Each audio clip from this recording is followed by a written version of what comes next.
Welcome everyone to a fun game between myself as the Lizardmen against Cool HR as the Wood Elves. This match took place on Schwarzenhafen with a huge army composition mistake from myself. So, in the front line here for the Wood Elves, 4 units of the Skirmish Cavalry Glade Riders, very fast there with that 94 speed and 150 meters of range. 2 units of the Elite Bladesingers here, 1 on either flank. Very nice there for that magical attack, anti-infantry and armor piercing. Brilliant melee stats, but one huge weakness is going to be that 15 armor with no shields. Very susceptible to being shot and all levels of magic damage. In the middle, we are going to having 4 units of the Eternal Guards with those anti-large and armor-piercing spears, alongside those silver shields to negate all incoming missiles. The Branch Wraith here as the support hero, who will have Foe Seeker, the Pendulum, Earthblood, Awakening of the Woods, Call of the Woods, Smoke and Mirrors, and Blessings of the Ancients. In the sky, we are going to have the brilliant Sisters of Twilight, very fast with 110 speed there on the Eagle, alongside 190 meters of range with Conjoined Destiny and Vantage. Now, some of the most gorgeous cavalry in the game here with the Lost Silverin Knight. The very good ethereal units here with a 75% physical resistance. But of course, any level of magic here can really do some big damage. Therefore, high risk, high reward. No magic damage, meaning these guys can really roll over entire armies on their own. 5 units here of Chameleon Stalkers in the front line for me and the Lizardmen. Very good here with their blasting charge effects. And they're going to be supported by 5 units here of the Chameleon Skinks. Fire whilst moving, as well as that poison and that stalk, making them very dangerous indeed. The double Bastiladons here for 140 armor and those massive solar engine cannons on their back, giving that fire and magic damage. In the middle, we are going to be having Krogar. He's going to be on a horned one with the Hand of the Gods, the Swiftness of Itzel, and the Sacred Spawning of Exotl. In the back, we are going to be having the triple Feral Cold Ones. Cheap cavalry here with 90 armor and armor piercing, making them very good protection here up against the Chameleon Skinks. Now, I looked at this army, and of course, some of you might already see the weakness that I have, but I thought, I've got a brilliant army here. It's going to be amazing. It's got everything I need and the amount of units as well. But the one thing I'm missing is going to be a caster. I completely overlooked the caster here, and of course, such a rookie mistake. No Winds of Magic going to be used here on the front line, but luckily I have my double Bastiladons with that magic damage. Otherwise, these Lost Silver Knights would have ran all over me. But here, let's play into it, and we'll see, can I win without a caster is the question. Now, we can see the Skirmish Cavalry Riders here going to be shooting into the Chameleon Stalkers. Now, they do have good physical and missile resistance, so they can negate a lot of the damage coming here from the Glade Riders. Now, they've only got 50 meters of range, whilst I have 80 here for the Chameleon Skinks, so I'm going to be moving these back and pushing in the Chameleon Stalkers that also have poison. Now, none of these have Hagbane tips, so of course I'm going to move at full speed while slowing down my opponents. Now, noticing this, my opponent is going to be moving forward the front line. Obviously, a lot of this is going to be in stalk, so he's not going to be able to see it. The only things he's really going to see the majority of the time are the double Bastiladons, the triple units of Cav, and of course, Krogar. In the front, Hand of the Gods just tried to hit the systems, but so nearly missing there in the front line. That would have been some great damage. But unfortunately here, the armor sundering shots coming in to hit Krogar, but we do have some nice poison coming in the guy up against the Sisters. The triple units at the front here with 1 broken unit of the Glade Riders going to be winning the skirmish so far here with the Chameleon Stalkers and the Chameleon Skinks. So the front line here, we can see the Bladesingers coming in first. Here they're going to be a little bit faster than their teammates here with the Eternal Guards, but here we can see some lovely blasting charges going into the front here up against the Lost Silver Knights. Not quite getting the charge, but of course I can fire whilst moving. So those blasting charges actually going to be taking down some units here, and that's really good. The more units I can take down, the less you can heal here for the Lost Silver Knights. Now we can see in the front line here, Bladesinger is going to be fighting here up against Krogar. Sacred Spawning of Exotl, Swiftness is Itzel there for that explosion as well, to really try and give Krogar a better way of dealing with all this infantry. In the front line, blasting charges coming forward here to try and see if they can hit up against all the Glade Riders. Hopefully we can get some blasting charges off. They do take a little bit of a while here sometimes, but they should be able to delete the lightly armored cavalry. No shields of 50 armor will make them very, very susceptible to damage. In the front line here, we are going to be charging with the Feral Cold Ones, really trying to get that rear charge here up against the Lost Silver Knights. The cannons here are going to be shooting in. A lovely pendulum here at the front line, doing some great damage up against those Chameleon Stalkers, but that magic damage is going to rip apart this extremely expensive unit of Lost Silver Knights. In the front line here, I'm going to try to shoot up against the lightly armoured infantry Bladesingers here, using my Chameleon Skinks, trying to see if I can really push that balance of power here into my favour. But unfortunately for the same time, did make a bit of a mistake here. Krogar's going to be fighting a little bit too long in sustained combat. He's going to be taking a lot of damage whilst getting shot here by the Sisters as well. We are going to be dropping back with the Bastiladons as we have lost the middle core of the front line. We're going to be moving in with the anti-large and armor-piercing Eternal Guards, which are going to put some massive pressures here on my Bastiladon solar engines. The big boys here, the Chameleons, they can certainly come in and do some good poison damage. Lightly armored at only 40 armor, these Eternal Guards, even with silver shields, can get really hit hard here by the Chameleon Skinks. Over on the left, we did push on with some Feral Cold ones. We broke here up against the Glade Riders, doing some nice damage and actually breaking off 3 of the 4 units. One has come back here. As you can see, there's going to be one there in the back just waiting to return.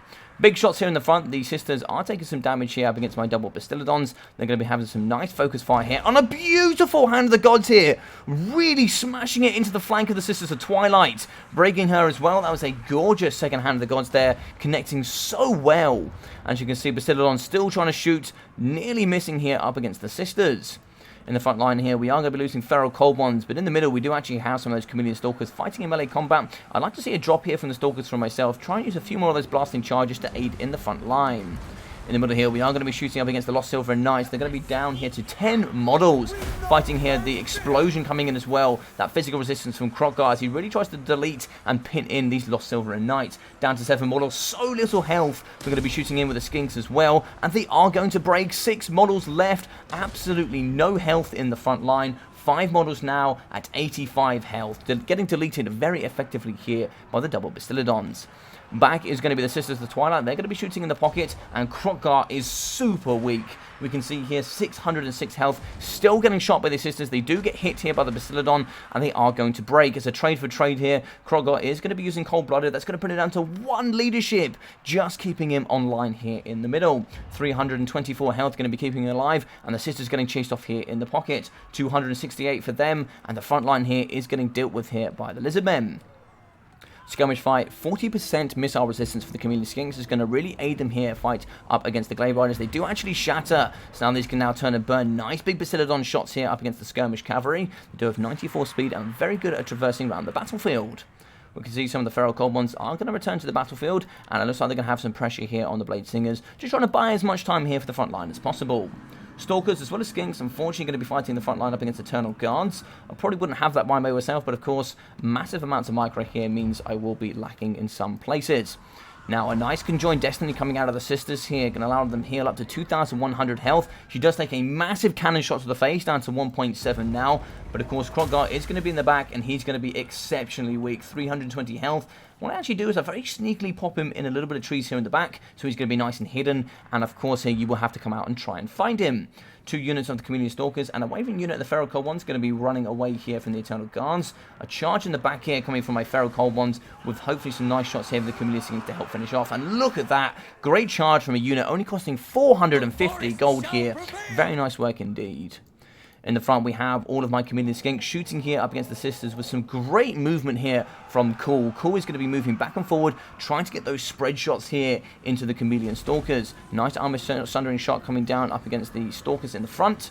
With the Chameleon Skinks, they're going to be rallying in numbers. 4 units over here on the left side. Bastiladons have run out of ammunition. They're going to be charging into combat, and of course they do have terror. So they're going to be fighting in the middle. With that immune to psychology for the Blade Singers and that armor piercing, they should be able to really rip through these Bastiladons over time. Of course, it is going to take a while for them to do that, and hopefully in that time we can get all of the Chameleon Skinks together to finish off the Sisters. A lovely volley here, really deleting up against the Sisters of Twilight in the front here. We do actually have the Branch Wraith coming back with some Eternal Guards with shields, and as you can see here, the Sisters are terribly going to struggle. Really trying to get those lovely shots in, great movement, ducking, diving, weaving, really trying to get the maximum value here out of these ladies. Still with 3 ammunition left, so much left for the Skinks though, is going to leave this very difficult for the Wood Elves to finish off. Blade Singers really need to put some pressure on here in the pocket to try and see if they can shut down any of these Skinks at all. Unfortunately, the Sisters are going to be going down here. They're down to 188 health. They have shattered, unfortunately, and they are going to be going off the battlefield, and they get a conjoined Destiny, indeed. So they are going to heal up again, but of course they have shattered, so they will be moving off. And now we're going to have the Bastiladons, as well as that cavalry here, firing in the middle up against the Blade Singers. They're going to go down pretty quickly. Only 15 armor, so all of this range is really going to hurt the infantry here in the pocket. We can see the Branch Wraith is still online, but of course with two Feral Garys here in the middle, they are really going to struggle. Good armor piercing, even if the Branch Wraith has a good level of armor. They're going to be shooting in the middle. It is going to be a break from the Branch Wraith, and it is also going to be a shatter from the Blade Singers. A really, really fun game here. I must say, well done to Cool. He's a brand new player going to be joining the Shortbeard League. As we can see here, this was going to be the final game here in a best of 3 between us. The winner here took all, and he's going to be joining a very high level there of the new player league. So really well played to him, and let's go through with his army. He's going to be having 1,400 for the Sisters of Twilight, 594 as well for the Branch Wraith, with 580, 480, 190, and 380 here for the Eternal Guard Shields. For the Blade Singers, 1.2k and 1,000 as well, so really great value from them. Lost Silver and Knights, 490. Now, as I said, they can either win you the game or they can lose you the game, and unfortunately here, with my double Bastiladons, I just focused them down. If they weren't shooting up against the Sisters, they were certainly shooting up against the Lost Silver and Knights. Now, of course, here 1.4k is good for the Sisters, but they are going to be more expensive, and I've seen them uptrade anywhere of nearly 4,000 to 5,000 damage value before. So, some very nice stuff there from the Bastiladons, really cancelling that out. 110, as well as 290, 280, and 460 here from the Glade Riders. Of course, here, I do generally prefer the Hagbane Tips, but these are still a nice addition here to the army, and a very good skirmish, but of course, here, getting countered by the Bastiladons yet again, and also the 5 units of Chameleon Skinks. Now, I didn't have a hero, but of course here it would have been nice to have some Winds of Magic, maybe a couple of Flock of Dooms, or maybe coming in with a transformation of Gudon, or maybe even some level of high magic as well would have been quite decent. But as you can see, Krokgar getting 1,280 damage value. He just got destroyed by the Sisters, like just stood absolutely no chance. But that one hand of the god I got off there really gave me the opportunity to come back into the game. 5 units of the Chameleon Stalkers, 280, 440, 390, 570 and 460. Now, one thing I could have done with those to get a little bit more value is get a little bit more utilization out of this blasting charge effect you have at the front. Of course, you want to kite just a little bit here, put a little bit of pressure on that front line, try and use all of those and then engage. They still have physical resistance and missile resistance, so they are pretty tanky. They have a very low level of armor, but they can do well here in the front line. 880, 1044, 815, 470, and 765 for the Chameleon Skinks. I really love these units. Even if they did get an increase to cost and a nerf to poison, I still think they're a massive staple here in the army for the Lizardmen. And for the triple feral cold ones, 613, 420, and 600. A lot of these people in the community would say they have a flip opinion on the feral cold ones. I like them, and they generally get their value. They're a very cheap unit of 450 with a good level of armor at 90 and good armor piercing. It just depends, of course. They're very susceptible to rampaging. They're not being ridden by anything, so of course a little bit of damage, they can very easily rampage, but of course you do have to use them effectively where and if needed. Double Bastiladons, 1,338 and 1,800 as well, getting a nerf from the last patch, but still doing very well and strong and countering pretty much 90% of the build here that was presented. But what a great game here, guys. I really enjoyed casting this and being involved in it as well. I hope you enjoyed it as well. If you did, please smash that like button. I'd really appreciate it. Also, do drop a comment down below about what you thought as well. I'll be very interested to know. If you are new here, I would also appreciate a subscription. It would really help me towards my target of 1,000 subscribers. And if you are new here, do go down into that description and find all of my other social media platforms. Most importantly, my Discord. If you join there, you can find all of my single player and multiplayer content, as well as be involved with all my leagues, tournaments, and all my other general stuff on the day that I do as well. I do all sorts of events going forward here, pretty much on a weekly, if not a daily basis. Other than that, I've been your boy Logic. Take care of yourself during these times, and I'll see you all very, very soon. Take care.